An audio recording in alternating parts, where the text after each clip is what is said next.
In my opinion, there's nothing that tops a Saturday night, first with dinner at the Wooden Nickel and then a great band. And you are the reason behind most of what happens there. Joe Bello, and he is the chef at the Wooden Nickel in Monroeville. So excited that you're here with us today. Tell us about your experience, because you're new to Flavors of Westmoreland, but not new to flavors in general. Absolutely.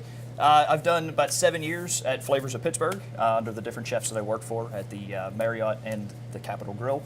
Last year was my first year by myself at Flavors of Pittsburgh, but this will be the first year at Flavors of Westmoreland. Excited. And that's probably because you might be interested in tracking down some business in Westmoreland County. Is that right? That is true. We are looking to expand into the Westmoreland area, so stay posted, and we'll let you know what's going on soon. Awesome. So today you're making an appetizer. Correct. One of my favorites, scallops. What's it called? It's a vanilla bean poached scallop. We use pure Tahitian vanilla beans for this dish, and we actually do it with stuffed shrimp at the restaurant too as an entree and as also an appetizer. All right, get me started. All right, sounds good. We're going to start with shallots. Shallots are a little bit better than onions. They're a little less pungent, but they got a lot of flavor in them. They're not quite as, they won't make you cry when you're cutting them. So start just a real nice rough chop on them. Doesn't have to be crazy. It's going to come out before you actually start the dish. So I'm going to actually just put one shallot in this time. It's going to go into the pan here. Goes onto the bottom. Nice hot pan. Nice hot pan. You don't want it to get too hot because you are going to throw some wine in here in a few seconds, and you don't want it to catch on fire too early. No, but that would look cool on our video, right? We'll be doing that soon. Okay. So we start with equal amounts of white wine and white wine vinegar. So a cup and a cup, pint and a pint, whiskey glass and a whiskey glass, whatever you want to measure with. So keeps it easy. Equal amounts, that goes right on top of the shallots. Into that, you're going to throw in some peppercorns. I recommend about 6 to 8 peppercorns. A little handful is good, and that goes right into the pot. That's going to simmer down. Put it on a nice medium heat. You don't want it to boil, but you just want it to simmer down. This is going to reduce into half. So while this is reducing, we'll work on some of the other components that go into it. It's kind of a long step to make this butter, but the butter works on a lot of different dishes. Seafoods always work nice. It's a beurre blanc sauce, basically. So you can use this sauce on pretty much anything and add things to it. So we're going to let that start up top there. Okay. I'm going to work on the vanilla bean end of it on this side. All right. All right, next up, we're going to work with a vanilla bean. Absolutely. So you use a Tahitian vanilla bean's the best bet. Tahitians are usually a little bit longer, a little bit easier to get into. And personal favorite, I went there on my honeymoon, so when you get off the plane, it just smells like vanilla beans. That so sounds great. Part of the reason why I always use them. But you just want to slice this right down the center. So it's a little tough. Watch your fingers. You don't want to cut into them. You only get one set of those. So you just kind of want to split the bean right down the center. I'm going to open it up so you can see what it looks like on the inside, and then I'll finish splitting it as we move forward. There's a little bit of a paste on the inside. That paste is what you want. So you grab your knife and you actually come down the vanilla bean and scrape that paste out. How about that? That's where the flavor's coming from. We do use the whole pod just as seasoning. It gives a little bit more flavoring in the entire dish, but that vanilla paste is really all you're looking for. Okay.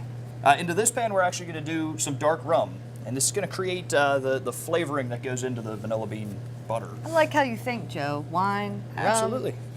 It's a little bit for everybody, right? Now, I will warn you, it's going to flame up a little bit, so all right. watch I'll your watch my eyebrows. Don't catch your hats on fire. That's fine. Always take it off the heat when you're adding it in, just so that it doesn't catch on fire too fast. On electric, it's not going to be as exciting as it is on gas, so if you have a gas stove at home, it's going to catch on fire a lot quickly. As this kind of heats up a little bit, you'll notice that a blue flame will start to appear on top. That's when you're going to add in the vanilla bean paste. Okay, so let's give that a second. How about that? Not something you recommend trying at home, though. Yeah, like I said, on a gas oven, this will definitely shoot up a lot faster. So be careful when you're cooking. So as this is kind of burning down, be careful. You do not want to catch yourself on fire. I remove it from the heat and add the vanilla bean paste into it. Want to get as much of that paste in there as possible. I actually like to use the bean itself to kind of scrape the end of the knife off. There you go. Throw the whole bean in, and it'll go back on the fire and reduce to practically nothing. How about that? And you can see we're coming to a nice little boil on this end. Again, we want to reduce this down to half. So if you start with a cup and a cup, and make 2 cups, you want to reduce that down to 1 cup before you add the next step of ingredients. Very cool. So how long would you recommend this boil and this simmer? The boiling portion, probably, again, depending on how much liquid you do. If you start with a cup and a cup like we So did. just watch it. Just watch it. You want to get it reduced down to half. Typically takes about 3 to 4 minutes if you do about a cup and a cup. The actual paste portion of it with the vanilla bean, and again, you can use other flavorings if you want to use orange juice, if you want to use passion fruit juice. There's a lot of other flavors Cool. that you could put into the rum. That usually takes about a minute to a minute and a half after it actually catches. So you don't want it to go too far because you are going to include that right into your boiling liquid here. And as you see, it's changed the color of the liquid just slightly. Right, so now this is reducing down. I'm going to add the cream into this now. Cream will just get added into there. And you want to give that a quick stir. As I say that, and can't find where I put mine. A quick stir, just so that it doesn't separate. And again, you're going to let this reduce down to about half of the amount that you have in there at the moment. This wonderful smelling mixture has now boiled down to precisely where you want it to be. Absolutely. At this step, we're going to add just a little bit of lemon juice. Lemon juice brings out a little bit more flavor from the vanilla. And now the fun part and the healthy part, all the butter. All the butter. Now I recommend about the same amount of butter as you put in cream. So if you put in a half a pound of cream, or excuse me, a half a cup of cream, you're going to put in a half a cup of butter. But you're not going to eat it all at once. So you want to cube it and incorporate it about 1 to 2 cubes at a time. You don't want the cubes to sit on top because it'll start to break the sauce. And you'll notice that because you'll see all the fats rising.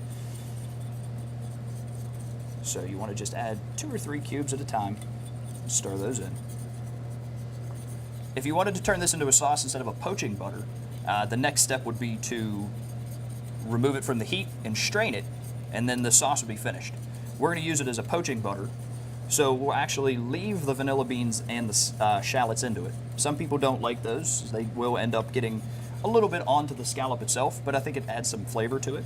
So you could potentially strain this now if you wanted to after this is finished. So, okay, so now that that's pretty much all dissolved, what we're going to do here is we're going to add in the scallops.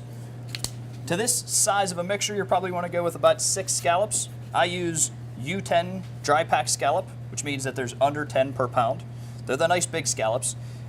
You can use the smaller scallops, if obviously you prefer those. The smaller ones tend to be a little sweeter. These ones be a little bit more meaty when you do them. But we're just going to put those right into the butter. Now the key here is you don't want this to boil, because if this starts to boil, your butter's going to break. So you do want it on a nice low heat as you do this. And you want to make sure that your scallops are completely covered in that mixture. Let it poach for about 4 to 5 minutes, depending on the size of your scallops, and you'll be finished. All right, so our scallops are poached now. Absolutely. So what we'll do is we'll reach in and grab them. Look at Again, that. you can drain this if you'd like. Or if you want to add some more scallops now, the butter's made, so now's a perfect time to do it. And we'll plate them right here on this plate and give them a shot. A couple seconds here. You can see the vanilla specks there. Not a lot of color on this dish, so if you're worried about presentation, you might want to add some micro greens or some fun extra color there, but it's all about flavor. I was always told flavor first. That's why they both start with F. Very nice. All right, that looks delicious. Thank Fork, you. sir. Absolutely. The best part's eating it, I correct? can't wait. They're so tender. Love scallops. It's just something I never make at home. And this was a great, easy recipe to do, I think. Very simple, little time consuming, but it's worth the wait. I'm in love with your scallops. It's wonderful.